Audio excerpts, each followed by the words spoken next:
Cornea के दोनों तरफ बल्बर कंजक्टाइवा पर त्रिकोणीय परली वाइट या पीलापन लिए हुए स्पॉट्स बन जाते हैं।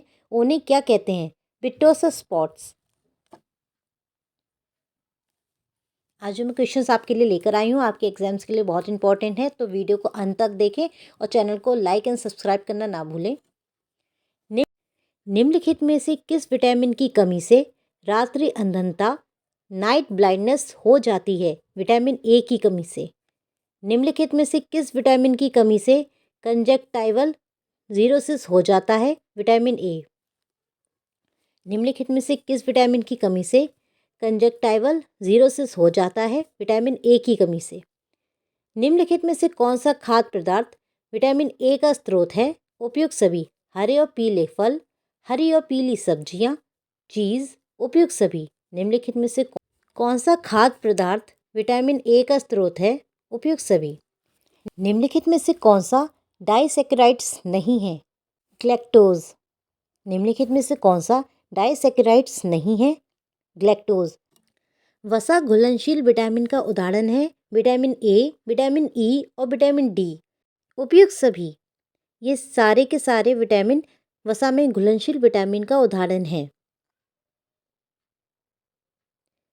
सुक्रोज, लैक्टोज, फ्रैक्टोज किसके उदाहरण है? शुगर के। सुक्रोज, लैक्टोज, फ्रैक्टोज किसके उदाहरण है? शुगर के। निम्नलिखित में से कौन सा मोनोसेक्राइड्स नहीं है? सुक्रोज। निम्नलिखित में से कौन सा मोनोसेक्राइड्स नहीं है? सुक्रोज। सुक्रोज, लैक्टोज, फ्रैक्टोज किसके उदाहरण है? शुगर के। कार्बोहाइड्रेट शरीर में किस रूप में संग्रहित रहता है?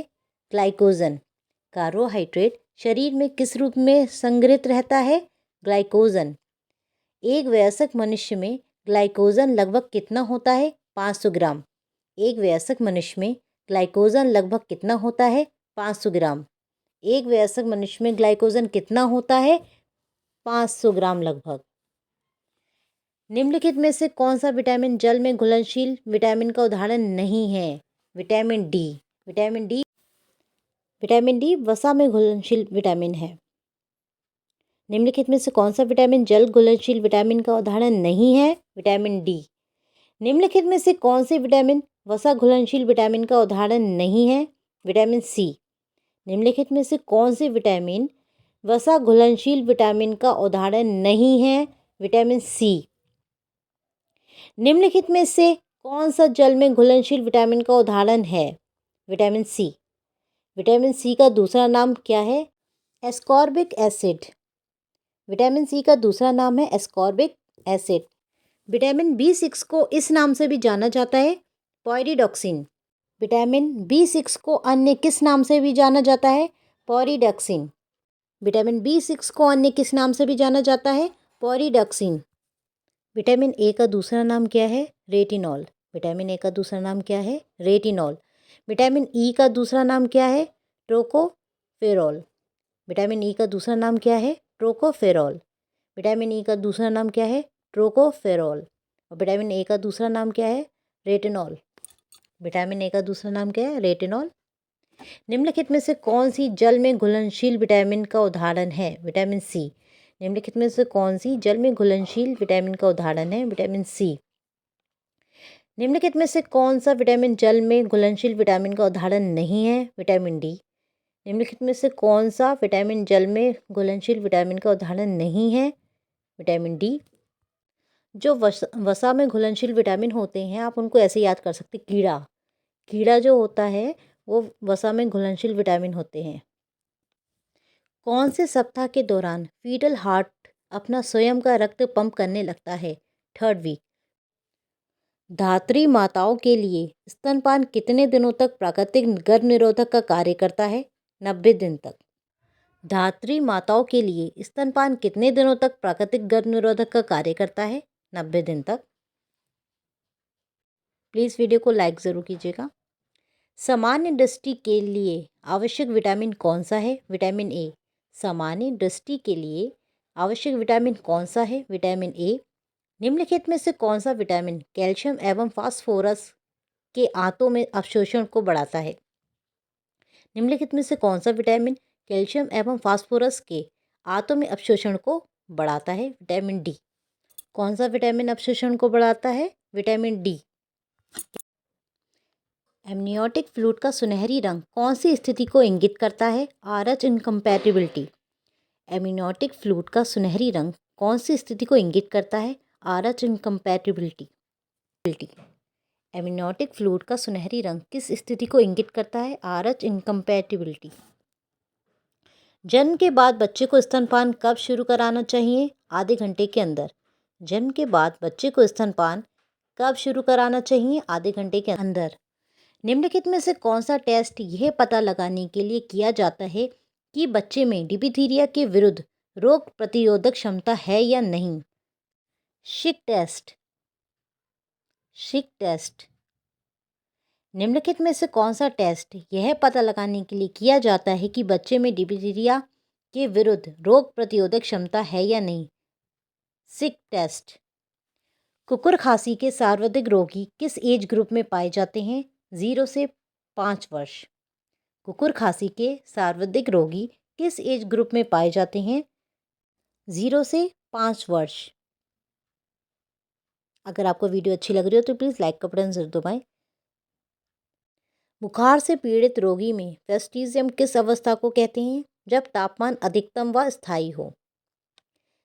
बुखार से पीड़ित रोगी में फेस्टिजियम किस अवस्था को कहते हैं? जब तापमान अधिकतम व स्थायी हो। अगर आपको वीडियो अच्छी लग रही है तो लाइक का बटन जरूर दबाएं। हेपेटाइटिस बी एक है blood bone disease. Hepatitis B है एक ब्लड बोन डिसीज़। कोलेरा किस माध्यम से फैलता है? उपयुक्त सभी। मल से दूषित पानी द्वारा, दूषित भोजन के द्वारा, संक्रमित हाथ के द्वारा, उपयुक्त सभी। कोलेरा किस माध्यम से फैलता है? उपयुक्त सभी। हेपेटाइटिस बी एक है blood bone disease. Hepatitis B क्या है? ब्लड बोन डिसीज़ है। बहुत ज़्यादा पतले दस्त होने के बाद उल्टियाँ होना किस बीमारी का लक्षण है? कोलेरा।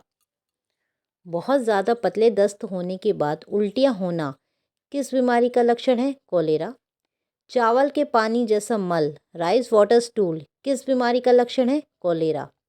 चावल के पानी जैसा मल राइस वाटर स्टूल किस बीमारी का लक्षण है? कोलेरा।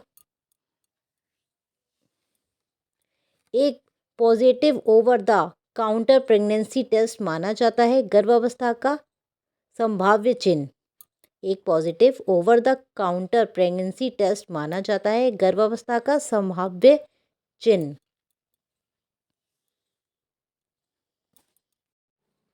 हीमोग्राम के लिए कौन सी वाइल प्रयोग की जाती है? EDTA। 28 सप्ताह पश्चात दर्द रहित रक्तस्राव कहलाता है प्लेसेंटा प्रीविया। 28 सप्ताह पश्चात दर्द रहित रक्तस्राव कहलाता है प्लेसेंटा प्रीविया। हीमोग्राम के लिए कौन सी वाइल का प्रयोग किया जाता है? EDTA।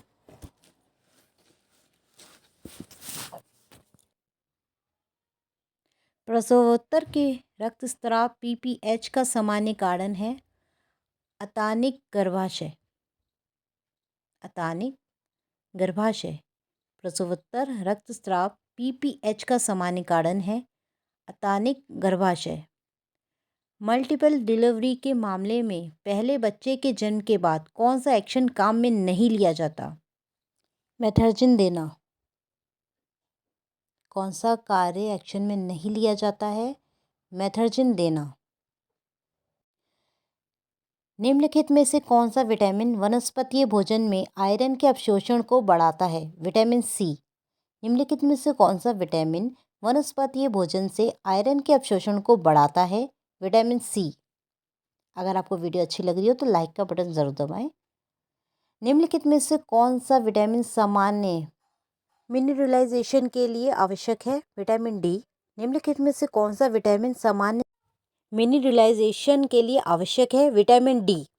निम्नलिखित में से कौन सा विटामिन रक्त के थक्काकरण में सहायक होता है? विटामिन के।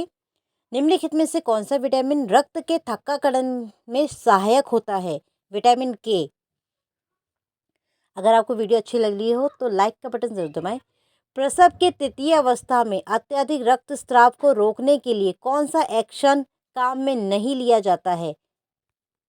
Right mediolateral episiotomy, right mediolateral episiotomy. Please like का बटन ज़रूर दबाएं। ओरल पिल्स के कारण होते हैं सिवाय स्तन कैंसर के जोखिम में कमी। ओरल पिल्स के कारण होते हैं सिवाय स्तन कैंसर के जोखिम में कमी। मल्टीपल प्रेगनेंसी की निश्चित नैदानिक जांच है अल्ट्रासोनोग्राम। मल्टीपल प्रेगनेंसी की निश्चित नैदानिक जांच है अल्ट्रासोनोग्राम। ओरल पिल्स के कारण होते हैं सिवाय स्तन कैंसर के जोखिम में कमी। निम्नलिखित में से कौन सी वैक्सीन एज के 90 महीने पर दी जाती है? मीजल्स।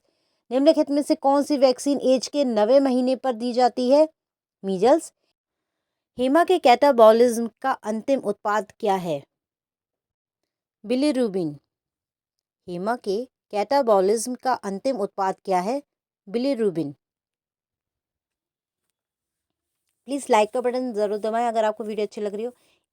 1 लीटर ORS में सोडियम साइट्रेट की मात्रा होती है 2.90 ग्राम। 1 लीटर ORS में सोडियम साइट्रेट की मात्रा होती है 2.90 ग्राम। 1 लीटर ORS में सोडियम की मात्रा होती है 75 mmol। 1 लीटर ORS में सोडियम की कितनी मात्रा होती है? 75 mmol। विश्व स्वास्थ्य संगठन ने किस दिन विश्व को स्मॉल पॉक्स से मुक्त घोषित किया था? 8 मई 1980 में। विश्व स्वास्थ्य संगठन ने किस दिन विश्व को स्मॉल पॉक्स से मुक्त घोषित किया था? 8 मई 1980 में। डिप्थीरिया प्रमुख रूप से किस तंत्र को प्रभावित करता है? श्वसन तंत्र, रेस्पिरेटरी सिस्टम। डिप्थीरिया प्रमुख रूप से किस तंत्र को प्रभावित करता है? श्वसन तंत्र। डॉट्स की सेकंड कैटेगरी में इलाज की अवधि कितनी होती है? 8 महीने। डॉट्स की सेकंड कैटेगरी में इलाज की अवधि कितनी होती है? 8 महीने में। MMR का टीका निम्नलिखित में से किस बीमारी से बचाव नहीं करता है? Meningococcal meningitis. मेनिंगोकोकल मेनिंजाइटिस से बचाव नहीं करता है MMR का टीका। निम्नलिखित में से कौन सा टीबी का क्लिनिकल लक्षण नहीं है? पेट में दर्द। निम्नलिखित में से कौन सा टीबी का क्लिनिकल लक्षण नहीं है? पेट में दर्द। हेपेटाइटिस ए किस माध्यम से फैलता है? फेसो ओरल रूट के द्वारा। हेपेटाइटिस ए किस माध्यम से फैलता है? फेसो ओरल रूट के द्वारा। हेपेटाइटिस ए किस माध्यम से फैलता है? फेसो ओरल रूट के द्वारा। प्लीज़ वीडियो को लाइक, शेयर, सब्सक्राइब ज़रूर कीजिए। सर्जिकल मेनोपॉज में कौन सी सर्जरी प्रयुक्त की जाती है? बाइलेटरल ओफोरेक्टोमी। सर्जिकल मेनोपॉज में कौन सी सर्जरी प्रयुक्त की जाती है? बाइलेटरल ओफोरेक्टोमी। बाइलेटरल ओफोरेक्टोमी। प्लीज़ लाइक का बटन ज़रूर दबाएं अगर आपको क्वेश्चंस अच्छे लग रहे हो तो। प्रसव के पश्चात कीगल एक्सरसाइज प्रयुक्त होती है मूत्राशय एवं मलाशय पेशियों को मजबूत करने के लिए। प्रसव के पश्चात कीगल एक्सरसाइज प्रयुक्त होती है मूत्राशय एवं मलाशय पेशियों को मजबूत करने के लिए। जब किसी टीके में एक साथ एक से अधिक इम्यूनाइजिंग एजेंट दिए जाते हैं तो इस प्रकार की वैक्सीन कहलाती है कंबाइंड वैक्सीन। जब किसी टीके में एक साथ एक से अधिक इम्यूनाइजिंग एजेंट दिए जाते हैं तो इस प्रकार की वैक्सीन कहलाती है कंबाइंड वैक्सीन। निम्नलिखित में से कौन सी वैक्सीन एज के 90 महीने पर दी जाती है? मीजल्स। कुकुर खांसी के सर्वाधिक रोगी किस एज ग्रुप में पाए जाते हैं? 0 से 5 वर्ष। कुकुर खांसी के सर्वाधिक रोगी किस एज ग्रुप में पाए जाते हैं? 0 से 5 वर्ष। अगर आपको वीडियो अच्छी लग रही हो, आपके काम आएंगे, आपको ऐसा लगता है ये सारे क्वेश्चन आपके लिए इंपॉर्टेंट है तो प्लीज़ वीडियो को लाइक, शेयर एंड सब्सक्राइब करना ना भूलें।